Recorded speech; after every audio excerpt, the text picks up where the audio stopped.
Welcome back to the second part of Chapter 9's lecture on electron configuration, periodic trends, just the idea of what electrons can tell us. We can use electron configurations for multi-electron atoms. We talked about this the last time we finished it up, talking about Aufbau's principle, talking about Hund's rule, and then we start talking about electron configurations and ways that we can write electron configurations in the noble gas configuration. And so what I want you guys to think about is let's do nitrogen or carbon, both in the electron configuration, the orbital diagram, and the noble gas configuration. And here's why the noble gas configuration is important, is because of what's known as valence electrons. Valence electrons are found in the outermost principal energy level. The chemical properties of most elements are due to these electrons, the electrons that are on the very outside. If you remember lithium, right, and the example we showed of lithium with the shielding, and we'll come back to it later. But there's that one little, poor little electron that was outside the bubble. That would be known as a valence electron. So we have valence electrons, which are the outermost, and then what you have is what's known as core electrons. Those are all the electrons that are not considered valence, that really don't take part in a reaction. If we want to think of core electrons, those are the ones that are in the parentheses in the noble gas configuration, right? Those are the ones that look like a noble gas. Let's talk about how now, okay, so now we know how to do orbital diagrams. We know how to do electron configurations. Let's talk about orbital blocks in the periodic table and ways that we can use the periodic table for our advantage in making things like the orbital diagram or the electron configuration. So what we have is we have 4 different blocks of the periodic table. We have the S block elements, which these all end in the S orbital. We have the P block elements, so the main group is the S or the P block. These all end in the P orbitals. Then you have the D block elements, which are transition metals. And then we have our F block, which are the lanthanides and actinides. We're really not going to touch those a little bit because those go way out into the Fs. Those are usually radioactive. I shouldn't have a homework assignment where you guys are looking at these. If I do, just try your best and then ask me a question if you have on how to do the configurations on those. So this is great, Dr. Bishop. We have the S block, the P block, the D block, the F block, but how can I use it to help me, right? How does it help me figure out the electron configuration of, let's say, chlorine, for example? Well, I'm glad you asked. The way that this works is, and you can start it either with the full electron configuration or at the noble gas configuration. I'm going to show you how to use it in the noble gas configuration and how to use it, and then maybe have you do an example on your own. So here's neon, right? So here's chlorine, and I said I want the noble gas configuration of chlorine gas or of Cl. You go back to the previous blocks or the previous noble gas. So in this case, you have neon. This is your inner electron configuration for chlorine, would be neon. And then what you do, so it starts with 1, 2, 3. So we have neon, and then we have 3s1, 3s2, because that's the S block, right? So 3s1, 3s2, 3p1, because we're now in the P block, 3p2, 3p3, 3p4, and then 3p5. I know you can't see me pointing at my screen and counting those, but just follow on the screen there. Notice there are no D's, right? Because we have 3. You can have a 3D, but in this case, 4s comes before 3D. And if you ever forget the order with which I gave you with 1s, 2s, 2p, 3s, 3p, 4s, 3d, all those, just look at the periodic table, right? Because you have 1s, helium is an S still. That's where it gets a little confusing. But then you have 2s, and then you have 2p, 3s, 3p. You have 4s,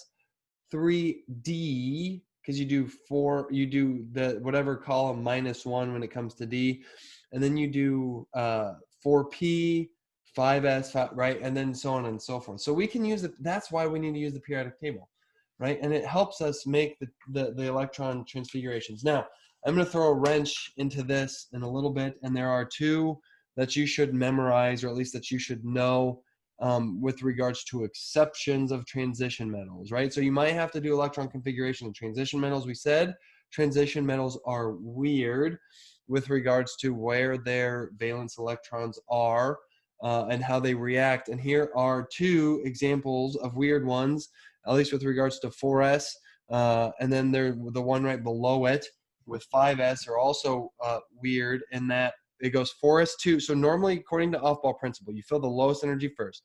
So it would be 4s2, you would fill those, and then you would fill up all the Ds, right? And in this case, in these examples. So you would look like zinc, 4s2, 3d10, right? That would be both of those filled. Well, if you look at things like copper, or you look at chromium, what's weird about those is that they actually don't fill up their S's before they fill up their D's.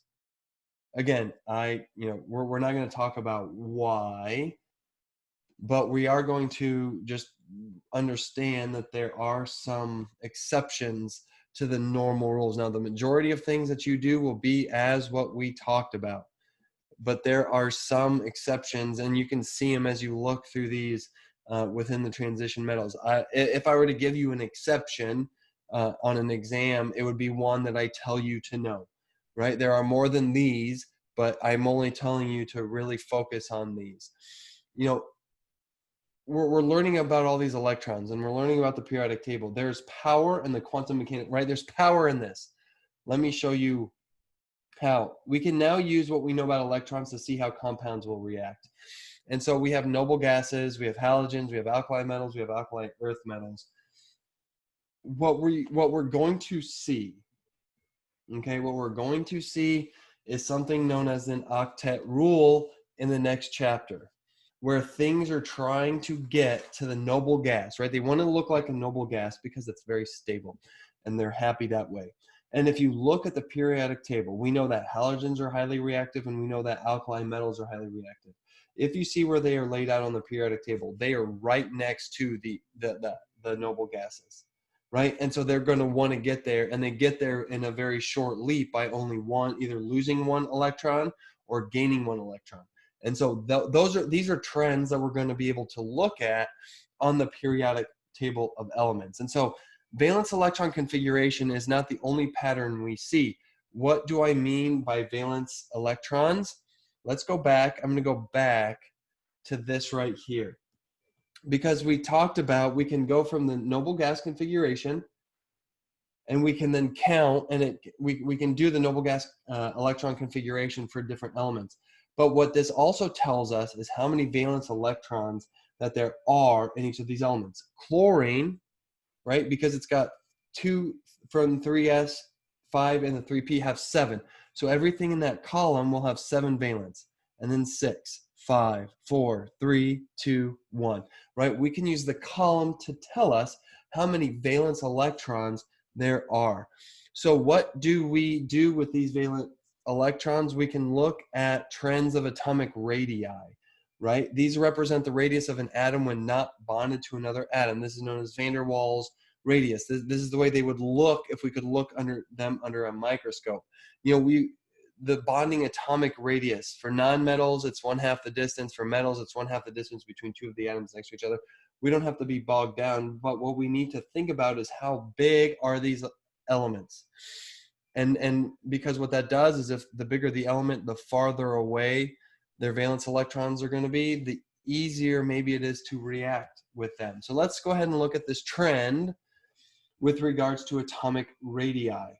And so what you see is hydrogen is the smallest. So as we go down a column, right, we get a larger atomic radii, which makes sense because we're adding more and more electrons. And so as we go down a column, we're going to get bigger. As we go from the column number 1 to column number 7, right? So if we go from left to right, as you're looking at the periodic table, we get smaller, right? So if I were to say which atom or which element is bigger, lithium or neon, or lithium or fluorine, let's say, you should say, okay, lithium is here, fluorine is here. So we're going from left to right. Obviously, the one on the right is smaller because that's just the trend, right? If I were to say which one is bigger, fluorine or iodine, right? Iodine is going to be bigger because we go down. As we go down, we get bigger. Now, What I will try not to do is say which one is bigger, lithium or like magnesium, right? So one that's like over and down, or like over a couple and down, right? Because it's just too close, right? I'm not going to try to make it close. I will make, if I ask you which one is bigger, which one is smaller, it will be an obvious bigger or smaller. Effective nuclear charge tends to coincide with atomic radius. So we can estimate, we talked a little bit about this in part one, we can estimate the effective nuclear charge of an electron based on how far away they are from the nucleus and the shielding of those core electrons. And so, outermost electrons do not efficiently shield one another from the nuclear charge. So if we were to look at a 2s2 versus a 2s1, or if we were looking at two electrons in the 2s orbital, both of them are shielded the exact same, because one isn't going to shield the other one. And so we can calculate effective nuclear charge. Now, why should we know about this? Well, because it helps us determine how easy it is for one of us or for something to be pulled, for an electron to be pulled from an element. So what happens, right? So we're talking about effective nuclear charge, and we're talking about removing or adding electrons, ions. We're talking about ions.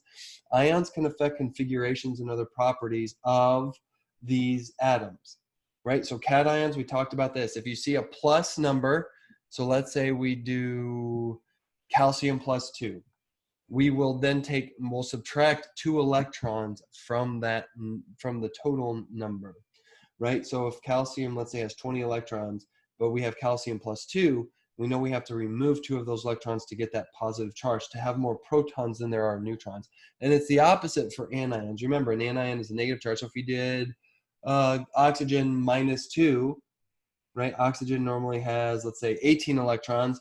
We need to then add 2 of those electrons back to get that -2 charge, and that will affect the way we do our orbital diagrams or electron configurations.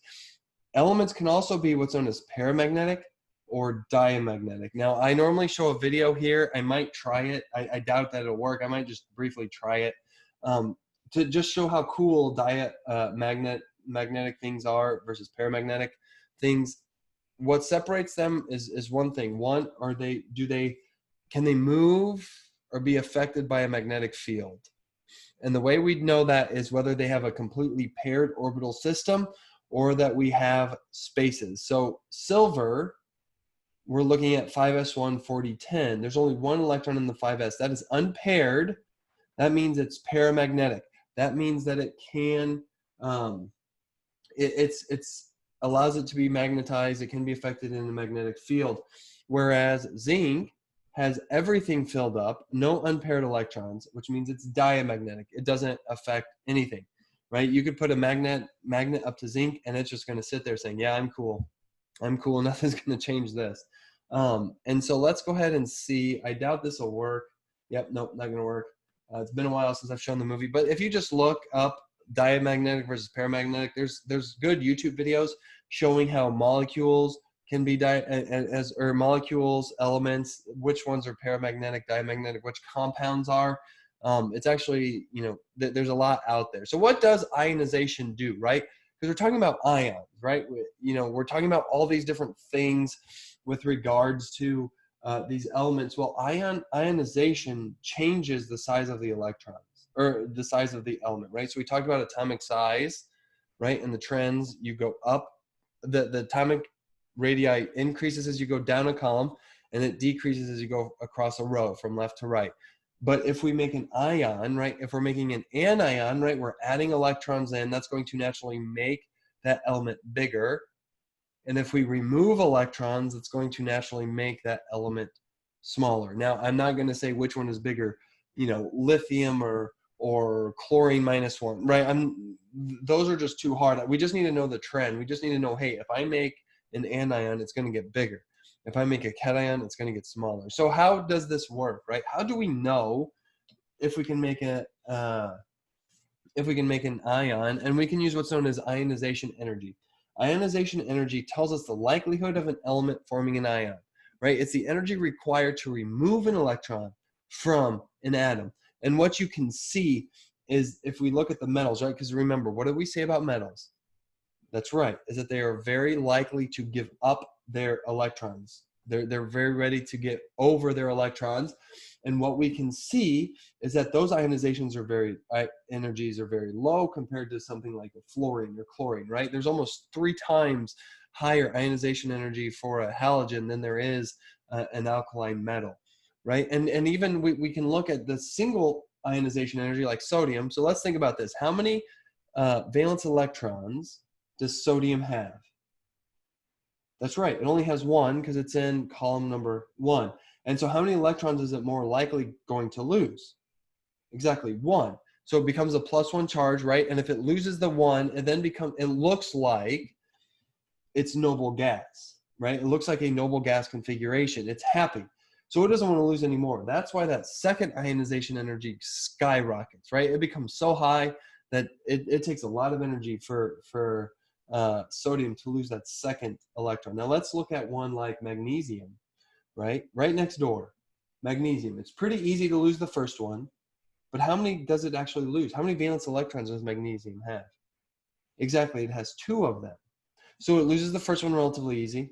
It loses the second one relatively easily, but then it's not going to lose the third one, right? It becomes a +2 charge. It looks like it's nice neighbor. And again, we tell these by valence electrons. As we go from left to right, we see an increase in ionization energy. So what can we say about ionization energy and atomic radii? Exactly, they're inversely proportional. The smaller the element, the higher usually the ionization energy it is. And as we go down, right, because again, as we go down a column, atomic radii increases, ionization energy decreases, right? Because those electrons are so far out there that they're very well shielded from that nuclear charge. So this is ionization energy. How about affinity, right? So how much energy or what is the affinity for an element to grab onto an electron, to gain an electron? Remember what we said, non-metals have a very high affinity for electrons, whereas metals, they just want to give them away. So, and you can see that in this table. And this is just a trend, and we can look at the valence electrons to see this. So how many valence electrons does fluorine have, let's say? It has 7. How many does it want to have? It wants to get to that number 8, right? Because like I said, these things want to look like and want to mimic their noble gas counterparts. So fluorine has a very high affinity, and what we'll see is that it has the highest affinity for taking an electron and becoming more like its noble gas, its noble gas configuration. And so noble gases, they're fine, they're happy. I don't want these. But the ones right next to them, yeah, they really want those electrons. That's why they react so violently, because they take those electrons. So we see a trend in atomic radii. We see a trend in ionization energy. We see a trend in electron affinity. Let's see one last trend before we end this chapter, and that's metallic character. And what I mean by metallic character is as you start from the top of a row or of a column and go down, you become more metallic. You become more metally, if you will. And as we go from left to right across a row or a period in the periodic table, metallic character decreases, right? And so as we go from sodium to chlorine, obviously sodium is a metal, chlorine is a gas, we become less metallic. But as we go from nitrogen, which is a gas, to I think bismuth, I think that's what that one is, I can't really see it. Yep, bismuth, we become more metallic. And so we can use the periodic table for a variety of different things. And there is a lot of power in the periodic table and in these trends. And knowing the electrons, knowing how things look, help us better understand these trends.